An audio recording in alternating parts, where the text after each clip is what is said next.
Okay, let's dive into one of the most maddening problems you can have with an off-grid or backup power system. We're talking about the mystery of the tripping inverter. You know the feeling. You think you've got plenty of power, but then bam, everything just shuts down. So what's really going on? And that right there is the key. It's not always about how much power you're using. It's about the kind of power being demanded. The most common assumption is usually wrong, and today we're going to pull back the curtain and find the real culprit. So to get to the bottom of this whole thing, we first have to understand that every single inverter out there is basically doing two different jobs at once, and these jobs are defined by its two key power ratings. I love this distinction because it's so important. Think of the continuous rating like a marathon runner. It's all about that steady, reliable pace it can keep up for hours on end. The surge rating, though, that's a sprinter exploding off the starting blocks.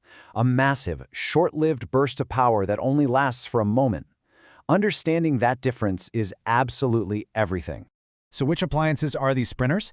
Well, it's pretty much anything with a motor or a compressor. You know, these things don't just gently power up. No, they kick on with this huge initial demand to get all their mechanical parts moving from a dead stop.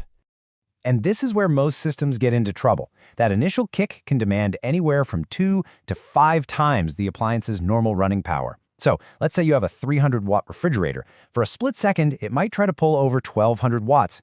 If your inverter's surge rating can't handle that, it trips. But wait, that's not even a whole story. Here's the real twist. Even if you check your inverter surge rating and it seems like it's more than high enough, it can still trip. And that's because the problem isn't just about the appliance's demand. There's a hidden chain reaction happening behind the scenes. This is the question that drives people absolutely nuts. You've done the math, you've checked the specs, your inverter should handle it, and yet, click, the power's out again. What is going on? And there it is, the big reveal. The trip isn't actually being caused by your appliance on the AC side. No, the failure, it's happening between your inverter and your batteries. It's happening on the DC side. Let's walk through exactly how this goes down. Okay, so it all starts right here. Your refrigerator compressor, or maybe your well pump motor, decides it's time to start up, and it demands that massive instant burst of energy to get going. Now, to create that AC surge for the appliance, the inverter has to turn around and pull a ridiculously huge amount of DC current from your batteries. We're talking about a colossal, split-second spike in amperage. And here's where the problem happens. If any part of your DC system isn't perfectly up to that task, it just can't deliver that current spike smoothly. The whole system just chokes, it struggles, and the electrical pressure, the voltage, it just collapses under the strain. So here's the crucial point. The inverter isn't tripping on overload. It's tripping on undervoltage. It sees the voltage suddenly plummet, and it triggers a protective shutdown to keep from damaging itself and your gear. That trip is actually your inverter saving itself from a failing DC supply. Okay, so where is this voltage drop actually happening? Let's break down the most likely suspects in your system. You can think of them as the 3 primary weak links in this whole chain. First up is the battery itself. A battery bank might seem totally fine. It might hold a charge and run your lights all night, but it could simply lack the muscle to deliver that massive, instantaneous current needed for a surge. When that demand hits, its voltage just caves in. Next, and you've got to look at this one, it's your wires. The cables that connect your battery to your inverter have to be seriously thick. If you use thin wires, they act like a bottleneck.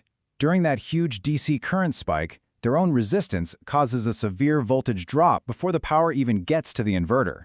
It is a critical and so often overlooked point of failure. And for those of you running modern lithium batteries, there's another suspect on the list, the BMS, the Battery Management System. Its whole job is to protect the delicate battery cells.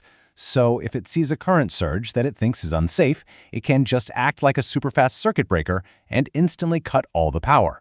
The result? It looks exactly the same. Your inverter shuts down. All right, so now that we understand the problem inside and out, how do we fix it? Well, here's a clear 5-step action plan to help you build a system that can handle these surges without even breaking a sweat. Okay, step 1, know your enemy. Identify every single appliance you have that uses a motor. Step 2, check your inverter. Make sure its surge rating is at least double, but ideally triple, the startup needs of your biggest motor.